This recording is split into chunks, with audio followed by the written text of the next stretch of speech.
Ladies and gentlemen, it is the one and the only Sir Hale speaks in the building.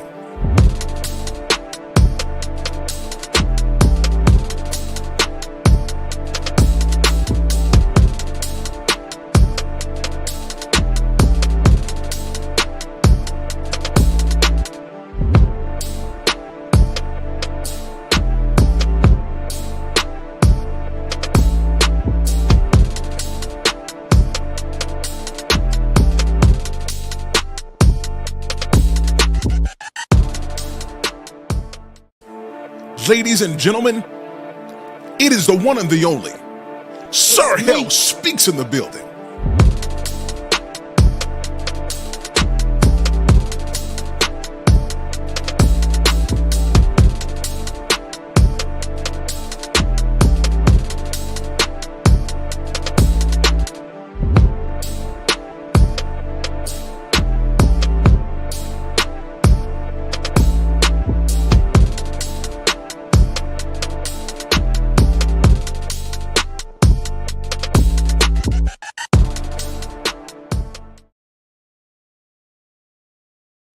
Ladies and gentlemen, what's going on, everybody? It's good to see you.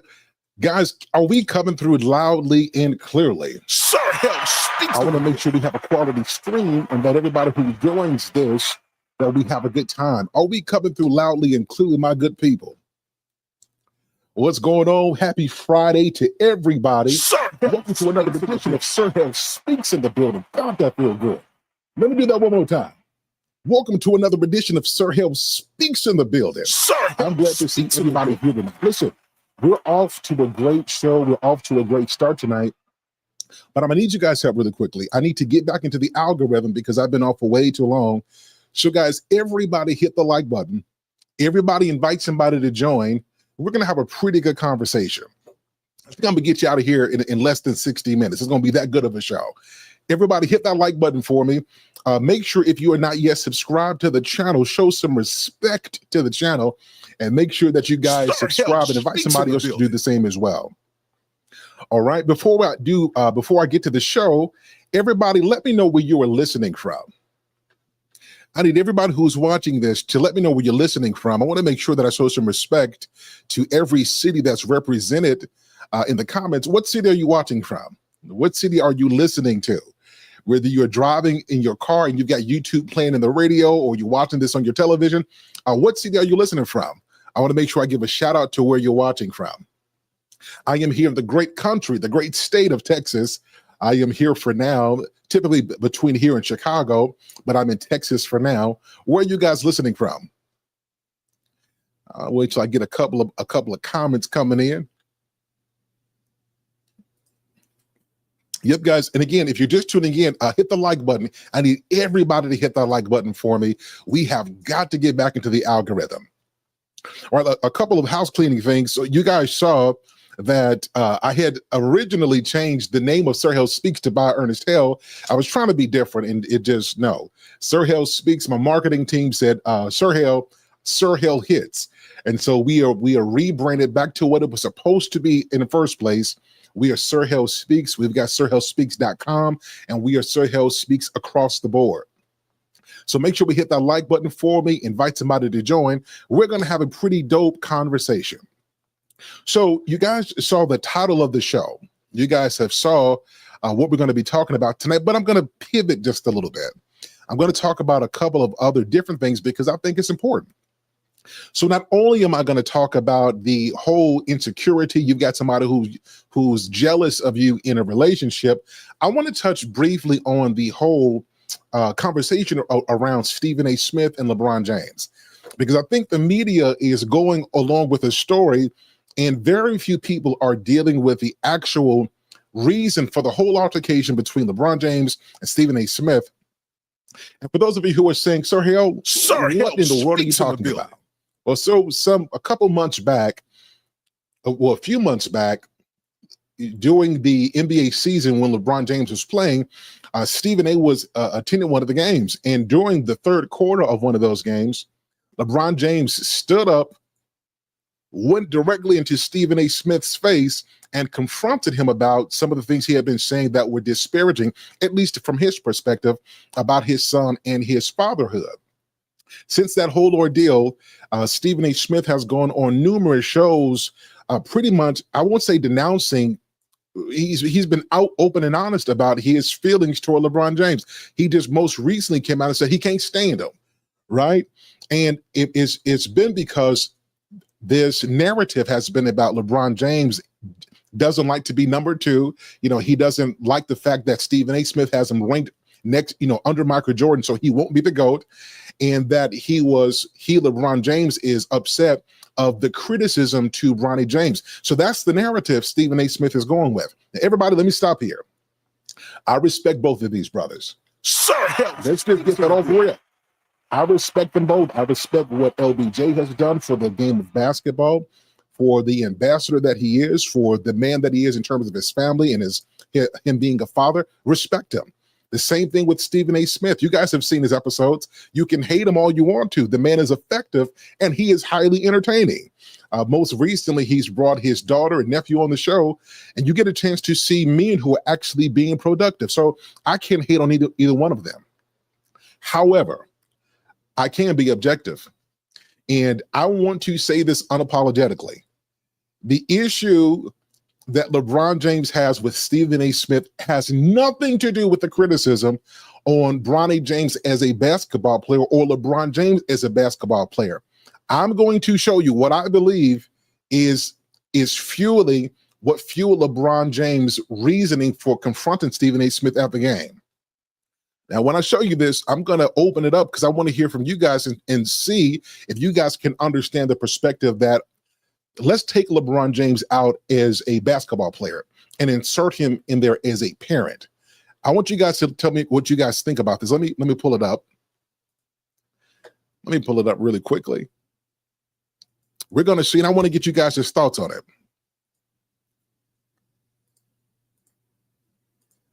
All right, guys, here goes. I am pleading with LeBron James as a father. Stop this. Everybody, did you guys hear that? The first couple minutes, the first couple seconds, did you guys hear this?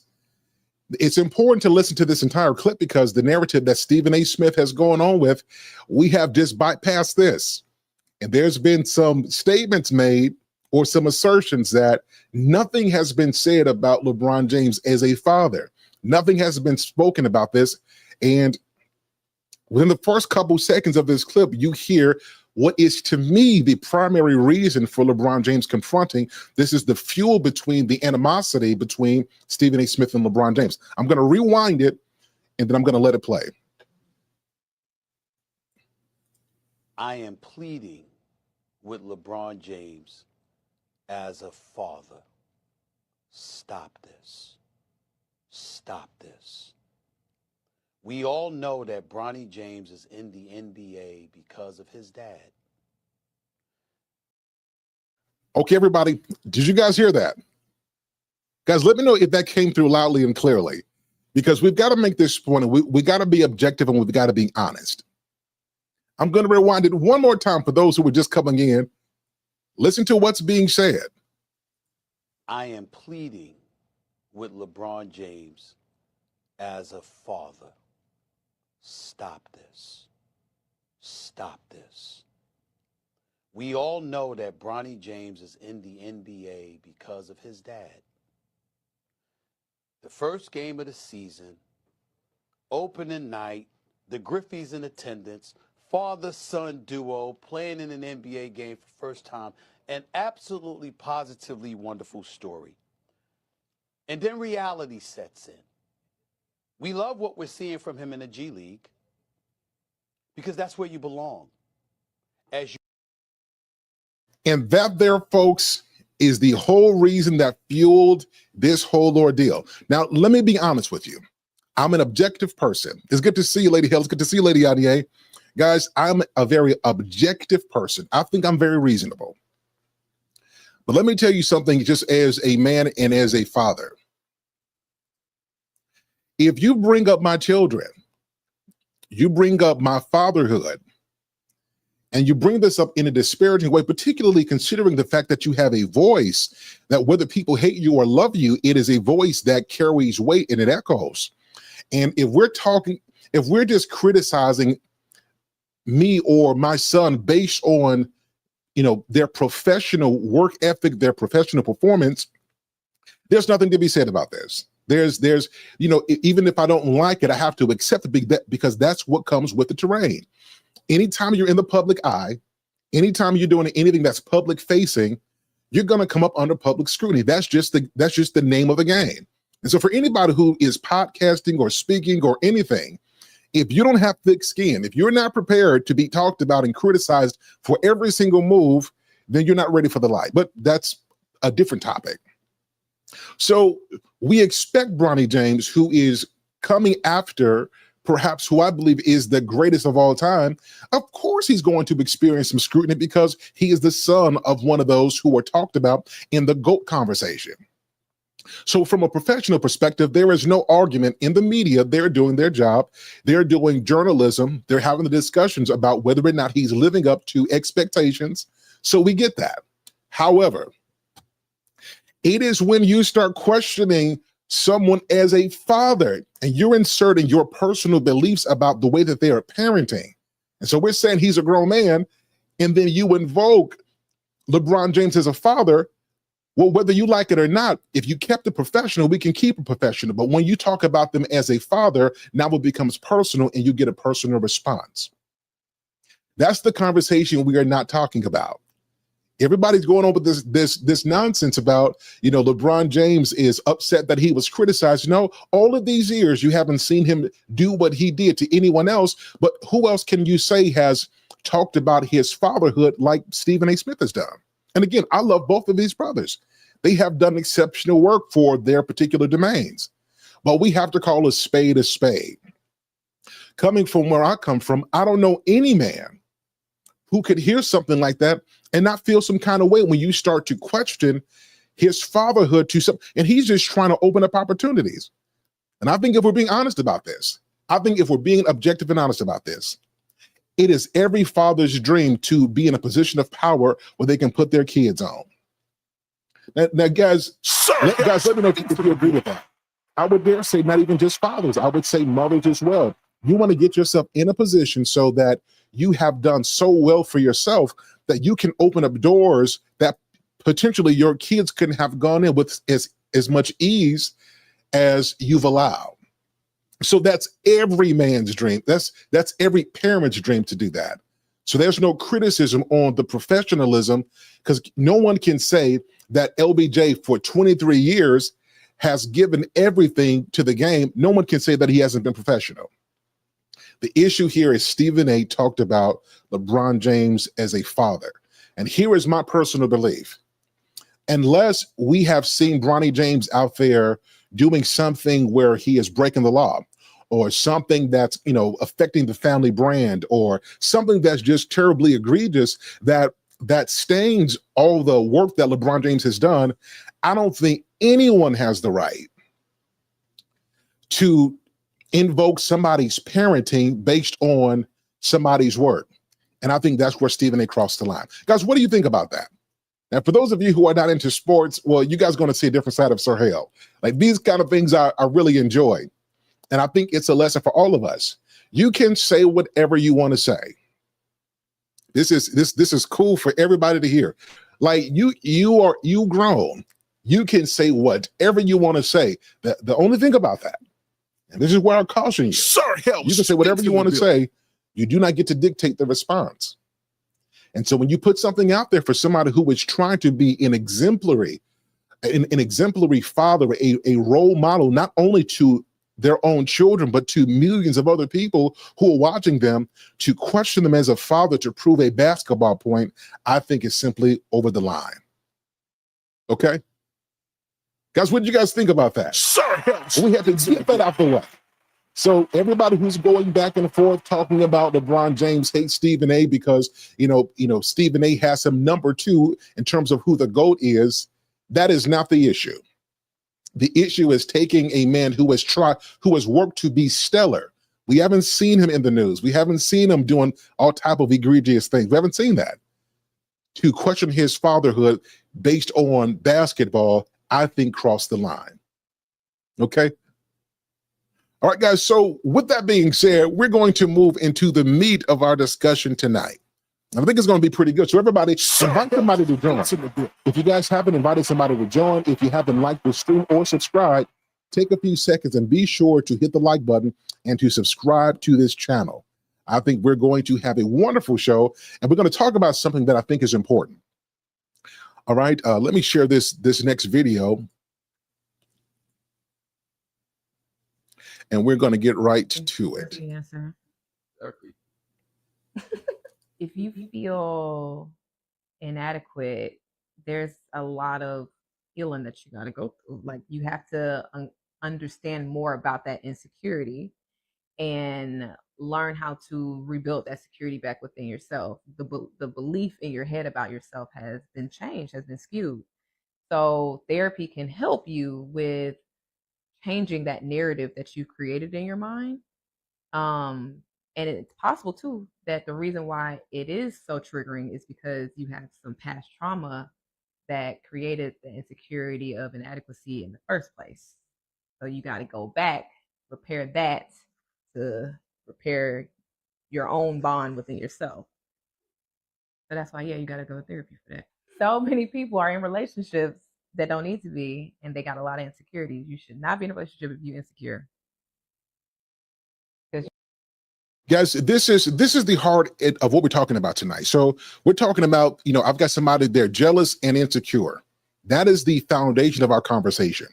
And I thought it was important because as I look on social media and I hear people talk about they're with people, this is typically people who have done something. They have, started an LLC.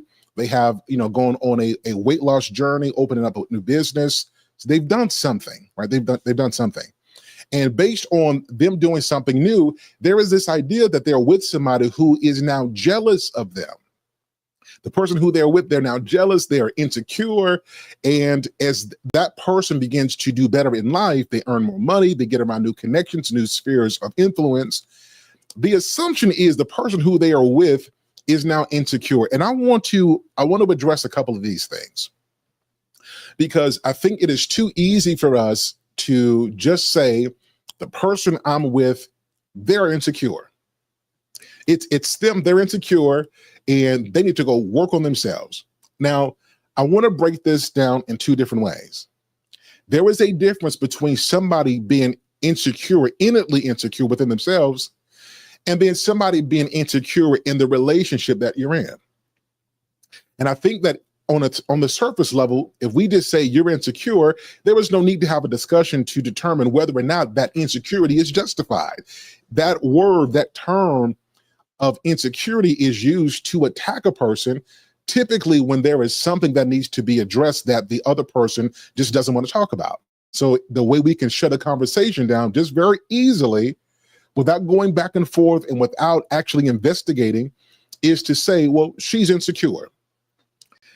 Or he gets to say she's insecure. She gets to say he's insecure, because that's just a really great umbrella term that nobody wants to have to defend their way out of. Let's just be real right now. Once you call somebody insecure, that is something they have to explain their way out, and they're at the mercy of the person they're talking to let them up out of that cage, out of that prison of that term insecurity. So if they go back and forth, they look more insecure because now they're trying to explain their way out of a term you gave them. So they can't win there. If they stay silent about that term, then it authenticates to the person who called them insecure that they must be right. So whether they speak or they stay silent, they lose. If I speak up for myself, well, see, he's trying to change the narrative. If he stays silent, then see, I knew I was right. She didn't even have nothing to say. And I think if you're in a relationship that is serious, that you want to go to a different place, or you just want to improve it, I want everybody to stop doing this. When you guys have conflict and issues, quit pointing at them saying, see, you're insecure and you're jealous. Is everybody hearing this?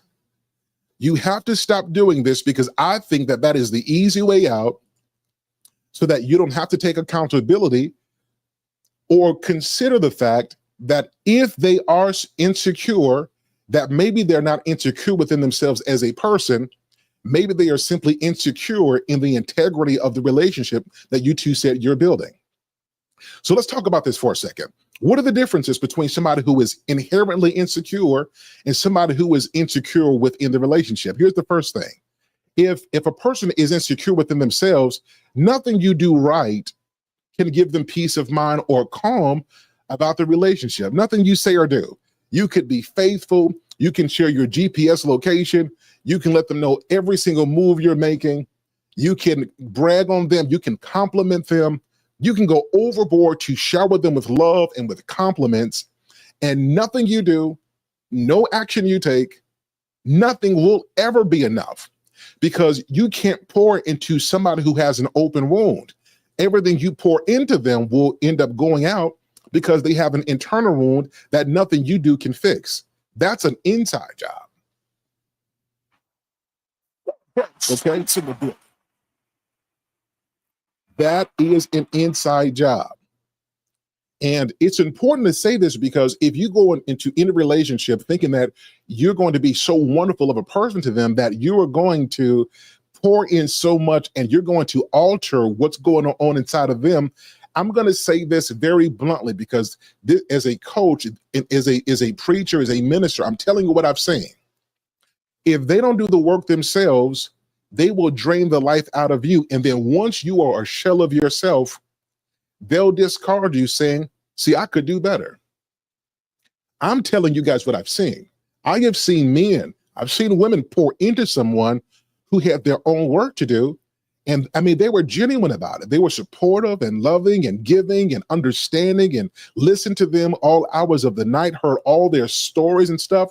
And they poured in the love for years. And as you notice them, the light that used to shine really bright about them, that charisma, that charismatic, that vivacious attitude, that liveliness that they once had, that spark for life, suddenly begins to flicker.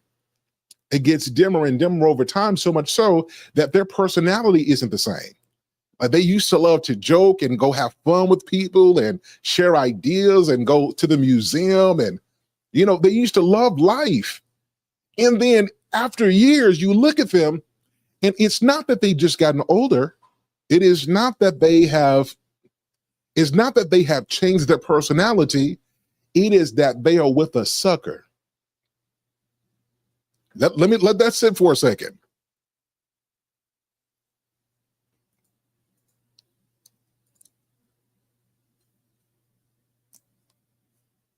Or it is, I'll get that fixed. And I don't mean that in a derogatory term. I mean that they are with somebody who extrapolates emotional, psychological, spiritual resources, and they don't pour back into them. There's a difference between being with somebody and you guys are exchanging something, versus, like, you've never seen a mosquito give you anything back except for bacteria. Like you've never seen a parasite take from you and then give you something back that was actually good for you. A lot of people, and it is, I don't even think that the person who's on the other side, on the receiving end, is aware of this, but a lot of people have parasites for girlfriends, parasites for boyfriends, parasites for spouses, parasites for friends. And no matter what you give, it is a one-way avenue. It is always what you are, what you have is going away. It is because, and I don't mean this in a derogatory term, but you're with a sucker, you're with a parasite, somebody who just extracts resources without ever giving anything back in return. And so if you find yourself in that, no matter what you pour into that person, until they do the work within themselves, nothing you do will ever be enough. Now, I'm going to pause here. Has anyone ever had a friend like that, or a family member, a relative, somebody in an intimate relationship that no matter what you poured on, it was never enough? I just want to pause here. Has anyone gone through that?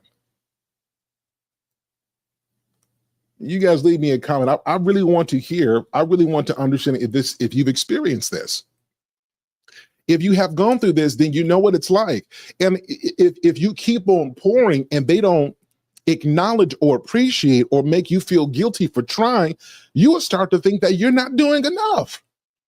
And so now you heighten up the love, you heighten up the concern, you heighten up the support, you heighten it up. And really what it is it's exposing the fact that they have a wound, that their insecurity is a them issue. It's not a relationship issue. Okay, that's the first thing. Now, let's pivot to, how do you know it's a relationship insecurity? Well, relationship insecurities are birthed of something very simple. It is what we agreed to hasn't been done. And so now the integrity of what we have is strained. So let's say this. Let's say you and I are friends. And let's say as friends, you and I, you're going to bring your skills to a professional venture. I'm going to bring my skills. We've agreed on how we're going to divvy up the responsibilities. And then once we receive some money, how we're going to divide that. Now, let's say we get this contract and we agree to do work. We divide the responsibilities. You do your part. I do my part. We're going to make this client happy. And let's say I show up and I take care of my responsibilities.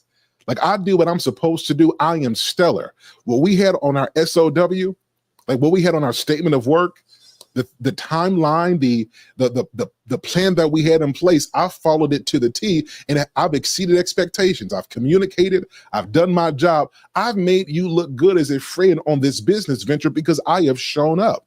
I've displayed exceptional professionalism. I have stellar work ethic. I'm collaborative. I'm engaging. I have done what I said I'm going to do. I brought my best to the deal. I've shown up. I have delivered. And let's say you didn't do all that. You didn't bring your A game. You didn't stick to the timeline. You know, there's some hiccups that you didn't communicate. And the part that I needed you to play to get done, you didn't get it done. And we got to go to this client. And I got to do double the work because you didn't show up. You didn't communicate that you needed some assistance. You didn't say, hey, I'm not going to be able to make it at this time. I just had to, in order for us to both look good, I had to double my effort when you were not even giving 100%. So I'm giving 125% to your 75%. Yet both of us are reaping the benefits when I'm the one who is putting in the most work. And this is not a one-off event. Like typically in relationships, it is never a 50-50. Typically, somebody is doing more in one area, but the way that we make up the difference is, well, I'm not great in this realm, you are great in this realm. And when we balance the sheet out, what I fall short in, I compensate in other areas. But if you're with somebody and there's no compensation, you keep on giving 125%, and they are so used and that they now rely on the fact that you just gonna come through. Well, that destroys the integrity of a relationship, and that's what generates insecurity. Insecurity means I don't feel secure with us. I'm not secure in your promises. I'm not secure if you say you're gonna get something done. I don't have assurance that you're gonna come through. And it is not something that I just made up one day and my emotions got involved and I'm starting to treat you like something I just imagined. No, when you were supposed to show up, you failed to show up. I came in and I gave 125%. Not only did I do what I was supposed to do, but because I agreed to what we have, I compensated for what you were missing, and we both reaped the benefits of that. You done gave your 75%, and not only did you come up short, you don't want to talk about it. You don't want to acknowledge it. You don't want to have a real discussion about the impact and the toll that it took on me. You just want to move on with life as if nothing happened. And so now the belief and trust that I had in you has been impacted. And so I no longer feel secure that you got me like I got you. Sir Hale speaks in the building.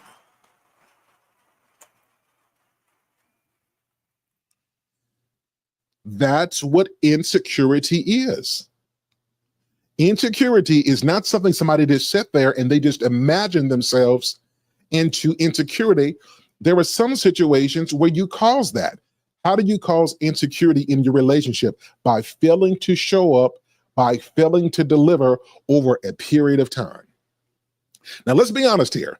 As great as you may be, as amazing as you might be, and I believe you're great, as amazing as you guys are fantastic. We all have bad days. So if you are a girlfriend and boyfriend, if you are a husband or a wife, if you are a friend, if you are a CEO, for the most part, you're going to show up, but you have dips because life is about cycles. You're going to have up and downs, but the median, the average can't be the dip. If your average is beneath expectations, beneath what we talked about, then how can I trust that you're going to contribute to the long-term health of what we got going on if you average, like you're below average in your effort? Like we'll never get 90% out of you because you're cool with giving 65%. Now you demand me to give you 105%. But you good with giving me 65%, and then when I give you a complaint or I tell you that there's an issue, you'll give me a temporary boost where now you're giving me 80%, and now what you have just done in the realm of psychology is called intermittent reinforcement. You give me just enough to believe that glimmer of hope that it's going to be what I hoped it could be. She's gonna finally be the woman I knew she could be. She's gonna finally support me. She's gonna finally be nice, or he's gonna finally be consistent with his job, or he's going to believe in me. That intermittent reinforcement, they're gonna finally be it. And then once that goes away, it dips right back down to 65%. You go through the cycle again where you feel like you're being used.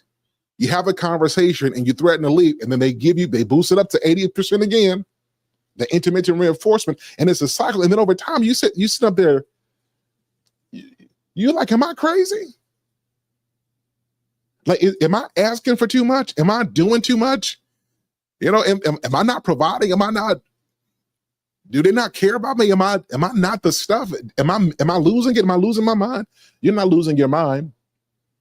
This is how insecurities are birthed, is when you don't show up, and the only time you do show up is under the possibility that you're going to be with somebody who's giving you more than you ever give to them.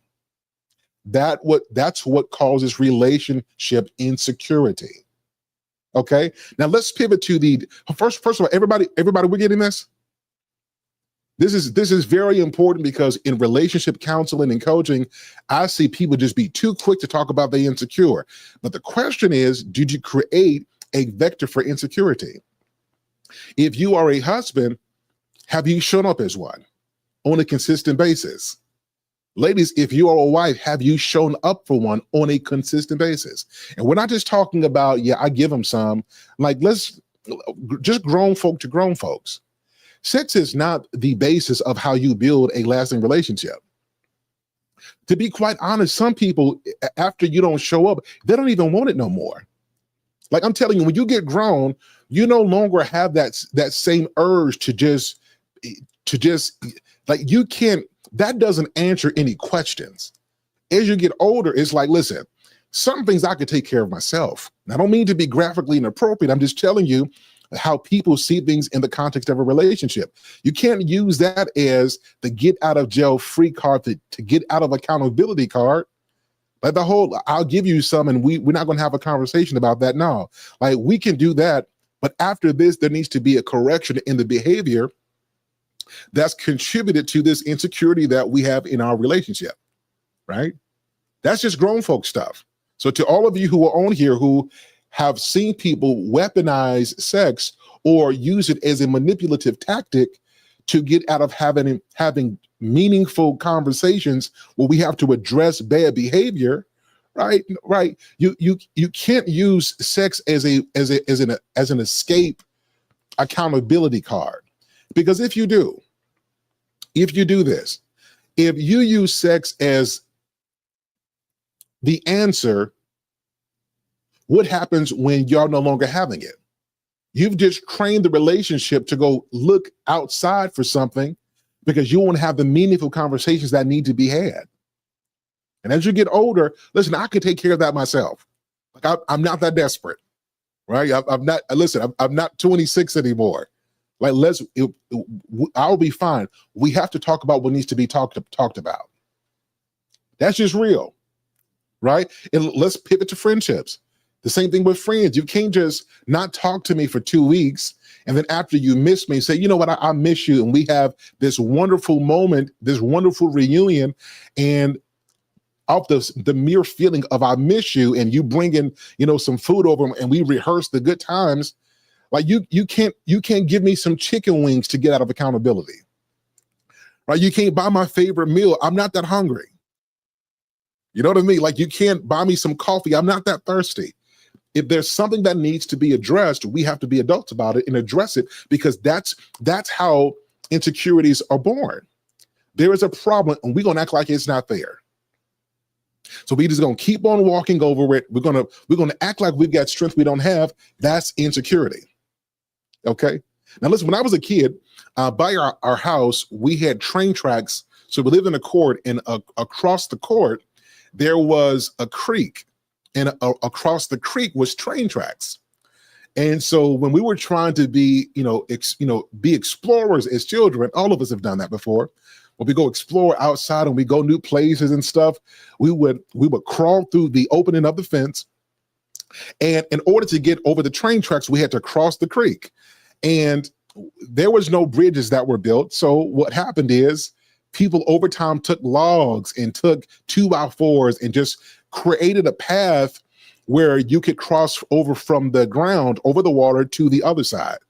And I remember distinctly there was one where it was unsafe. Like if you weighed too much or moved wrong, you were in that water and the stream was moving. So if you didn't have strength or know how to swim, that could have been catastrophic. And so as kids, me and the guys, we would do that. And if a person was scared, they're like, "Oh, see, you scared. See, you acting like you scared. You acting like a girl. I know you ain't scared." And we would use that as a tactic to get them to just do something that is dangerous. Now, the person who is afraid has a legitimate reason to be afraid. You're asking them to cross something that if they make the wrong move, the chances of them falling in and experiencing catastrophic damage is elevated. So us trying to guilt them, it doesn't invalidate the fact that there is a legitimate concern here. Just like it is with that makeshift bridge over a creek that could be potentially dangerous if you make the wrong move, it's the same thing in relationships. You calling somebody scared, and they're not scared, they are just aware of the danger of pretending like there is not a problem with what you're asking them to do. There's a problem with the bridge. There's a problem with this. There's a problem with this conversation. There's a problem. You're trying to guilt me and make me feel bad about being aware that this is not safe, what we're doing. This conversation is not safe. You're saying you always walking out. I walk out so that I don't disrespect you. Like you're saying you always walking out. Well, let's answer this question. In my walking out, would you rather me walk out so that I don't disrespect you, or listen to you scream at me until I retaliate, and then you're going to be upset and focus more on my reaction in response to what you said, and you're never going to give credence to the fact that you kept pushing my buttons with disrespect, and when I finally blew up, you're going to focus on the blow up and not the person who lit the match and caused the explosion. So whether they walk out or they stick in, you're going to have a problem. Why? It is because you're an unsafe bridge. Guys, I'm giving us game tonight.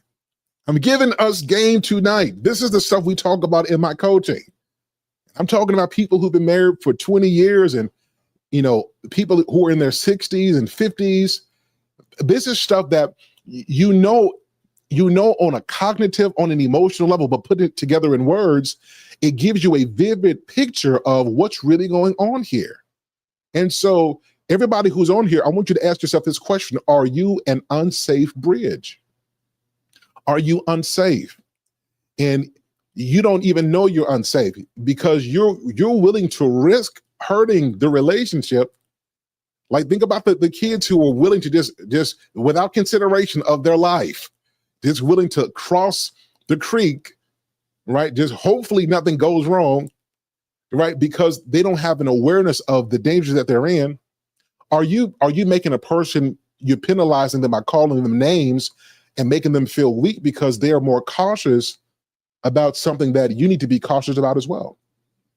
Are you the unsafe bridge? You're saying that you always walking out and you always, you always upset and you never want to respond.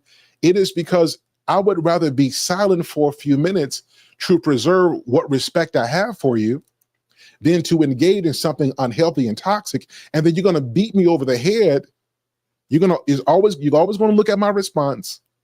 You're always going to look at what I said wrong, that my tone was too high or was too low, or it was too authoritative, or it was too passive, or I said too much or I said too little.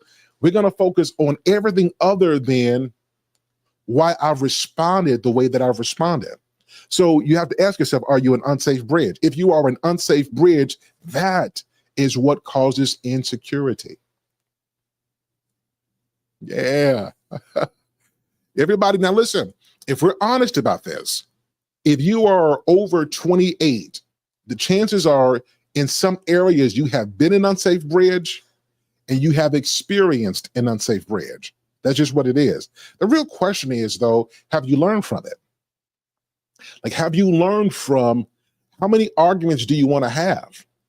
Are you cool with every time y'all talk? Let me just be transparent. I don't, it's cute when you're young to have, arguments and be mad and then y'all make up. After you get older, it's just not cute anymore. Sir Hale speaks in the building. After you get a certain age, after you grow up and mature, certain stuff I don't want to make up for again. I don't even want to go there. I don't want to raise my blood pressure and get out of character. I don't want to see me like that anymore.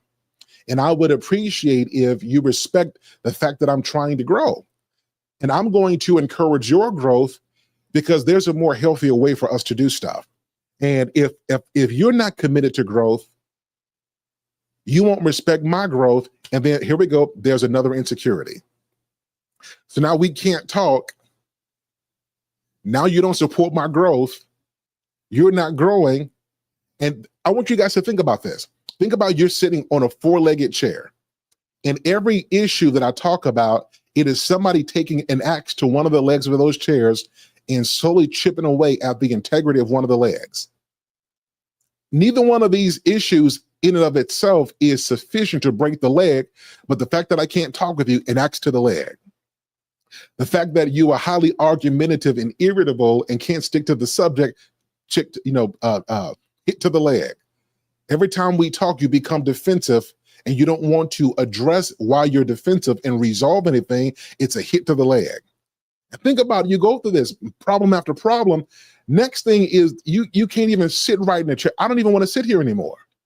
Because if I sit here, I've got to adjust myself in an unnatural way just to sit in this chair. It takes more work to sit in it because the chair is broken.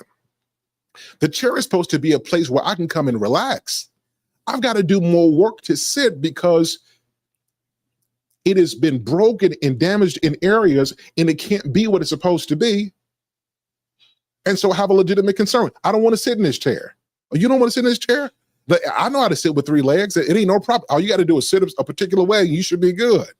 Well, just because you have adjusted to dysfunction and you've adjusted to trying to be comfortable in something that's not reliable doesn't mean that I've got to take on that same mindset and try to act like it ain't a problem.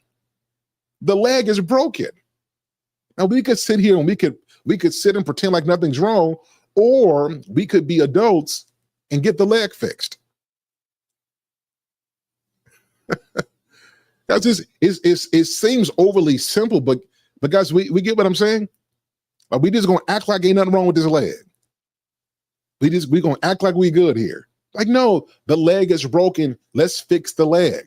I think one of the problems that couples have, friendships have, even toxic families have, is we adjust to brokenness because it's easier to adjust to what's wrong than to do the work to fix it and make it right. Like, making it right requires effort. It requires you admitting that there was something broken or damaged. It requires you to admit that there is a better way to do things. And if you lack the desire for improvement, you'll adjust to everything wrong. So you're cool with y'all not talking for 2 months. Because when y'all do talk, you can act like nothing was ever wrong until you meet somebody healthy who's like, I'm not playing that game with you. Okay? And this is how insecurities are created. It's we got these problems that are obvious and no one's doing anything about it. So everybody get the difference between relationship insecurity and personal insecurity? Personal insecurity means that no matter what you do good for me, it can never be enough because I am like a bucket with a hole at the bottom. The more you pour into me, the more I leak. It doesn't matter how much you do. I can leak faster than you can pour. Nothing you do will ever be enough because there is a hole in the part of me and I'm no longer a reservoir that can hold on to the good you do. I leak it out. That's insecurity within the person. Within the relationship means that in the bucket of this relationship, there is holes in it. And we're not putting in at the same rate, but yet both of us are benefiting equally, right? So we can't just arbitrarily say, well, you insecure. No, I'm not insecure within myself. I'm insecure in this relationship. Because stuff that is broken, we act like it's not, and we act like we're just going to move on and we don't want to fix it. And I don't trust that you have the same best interests for us as I do. I don't trust you. And as a result of my inability to trust you based on your performance over a period of time, I am insecure in our relationship, but I am not insecure within myself. The last thing I'll say is the problem happens is when you do get a person who is insecure within themselves, they oftentimes find themselves in a relationship that's insecure because insecure people grab whatever they can. So their expectations are never really that high because they just trying to get somebody anyway. Like I used to believe that people would measure up and they'll see the good a person is doing to them and would want to match that. I thought that you can get with somebody insecure and you can love them and you become their knight in shining armor. People who want a knight in shining armor are often insecure people. Because if there's something so wrong with your life that you need somebody to rescue you from, and you don't rescue yourself, like you don't have a relationship with God with yourself, that he's given you insights on how to fix it, and you're waiting for another human being who also comes flawed with issues to do a job that only you can do, that insecurity is going to take that knight in shining armor and you're going to make him one rusty man. He ain't even going to be shiny with you because the leak in you is going to extract the resources out of him. And when he is no longer the knight you fell in love with, you're going to trade him saying you wish you could do better and you deserve more. And it's your fault that he's the way he is. You drained him. The same thing with women. Like she came to you full of life. She was cute. You know what I mean? Her skin was clear and everything looked good on her. And you just took from her. You abused her. You neglected her. And now that she's a shell of herself, and you leveled up a bit and you got more opportunities, it's like, now let me just trade her. Let me sub her out for somebody else. It's like, sir, you extorted her. You made her believe that you were going to present one thing and you showed up a completely different way. And now there's insecurity. And this is why I'm doing this stream. If you are insecure within yourself, don't try to be with nobody because you're going to get used. You're going to get misused. Okay. And if you are a secure person, You have to have a healthy boundaries that if your needs are not being met, you don't just sit there and take it hoping it gets better. You have to speak up on it, and then watch how they respond. How they respond to your communication tells you all you need to know about who they are. Okay? So in this segment, everybody, we're not just going to speak out that term that they're insecure. Did you do something to cause it? Insecurity is based on behavior, not necessarily a state of mind. Everybody, what you guys think about the conversation? Sir Hale speaks in the building.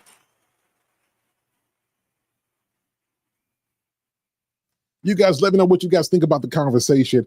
Guys, I'm going to drop the link. It's been a minute since I've done that. But if you guys have a question, I would love for you guys to come up and let me know what you guys think about it. Hey, no captivity, Freezy, it's good to see you. What's going on, my brother? Sir Hale speaks in the building.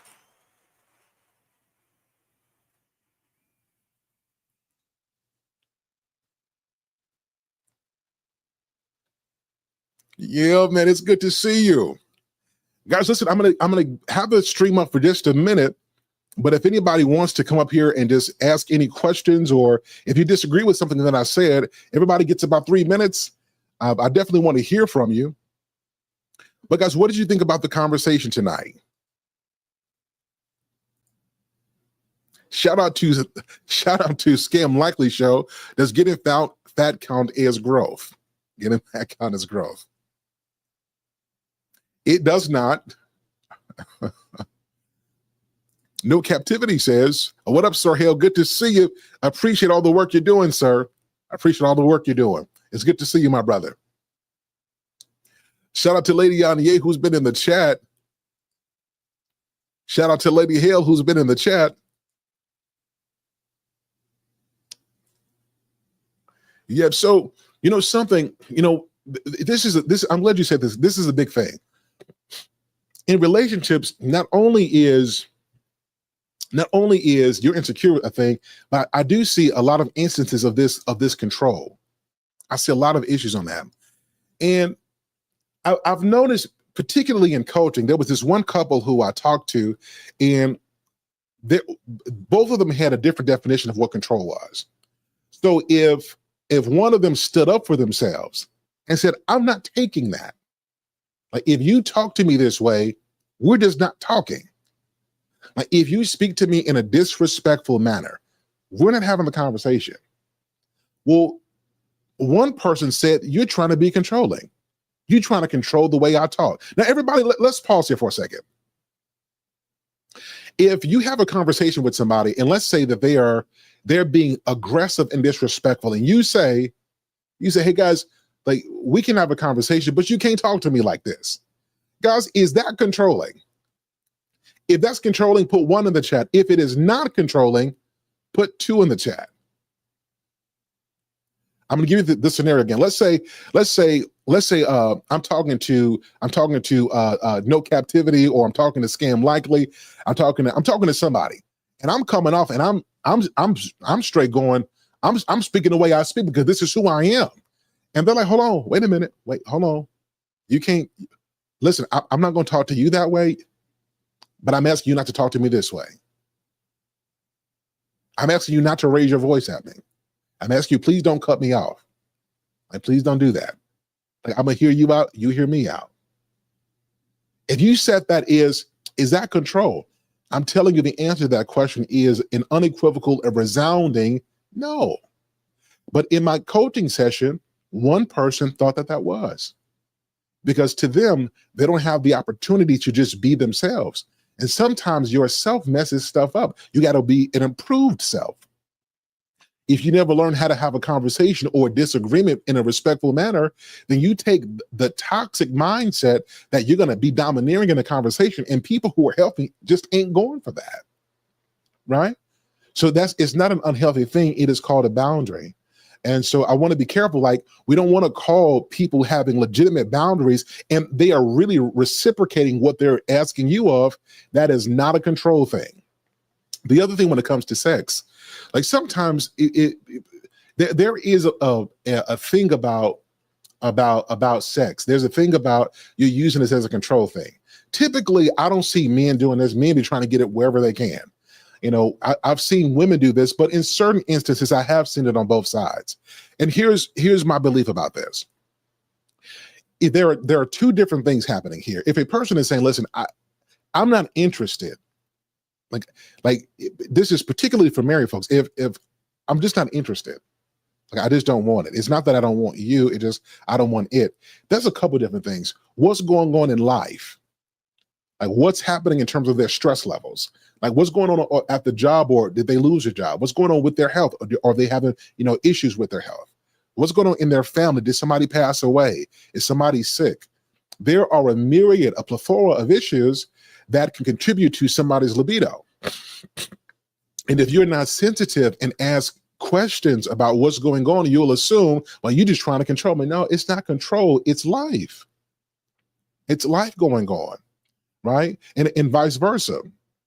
If the other person is like, you know what, I'm really not interested, they could be saying, I don't feel like I'm attractive, or I don't feel like, you really want me, or I feel bad about myself. And these are things that you have to discuss, because again, it is so easy to throw out a term and say you're insecure, or you're jealous, or you're controlling, and the underlying truth is not what you think. And repeating it and saying, well, no, you are jealous, and no, you are insecure, and no, you are controlling. Repeating the wrong thing doesn't make it right. As a matter of fact, what I found is people who just keep repeating that thing are often they're often the perpetrators of the issue in the relationship. Anybody who always clapping, let me tell you what you are, this is you the problem. Who wants to be clapped at? Like who wants to be communicated to like that? Could you imagine going to your bank and you asking your teller, hey, deposit this check, and then give me 500 back in all hundreds, and they start clapping to you, telling you that they only can give out 50s and 20s. Like, you have an attitude with that, wouldn't you? Because it's how you speak to a person, how you talk to them dictates what you get out. Your input determines their output, or it at least influences it. And so everybody, we're going to be careful with these adverbs. We're going to be careful with these words we pronounce on people. We got to be careful with that. Sometimes if you're not getting what you want, look at what you're giving, and that may give you insight on what you need to change or improve. All right, everybody, we good? I hope you guys enjoyed the show tonight. Guys, if you like this stream and this was helpful in any kind of way, we got to hit this algorithm. And I'm going to need you guys' help. Hit the like button. Make sure you subscribe and tell folks to come over here and connect with Sir Hale Speaks, because we over here and we're doing the thing. Until next time, everybody, I love you. May God bless and keep you. Until next time, we talk with you guys again soon. Peace.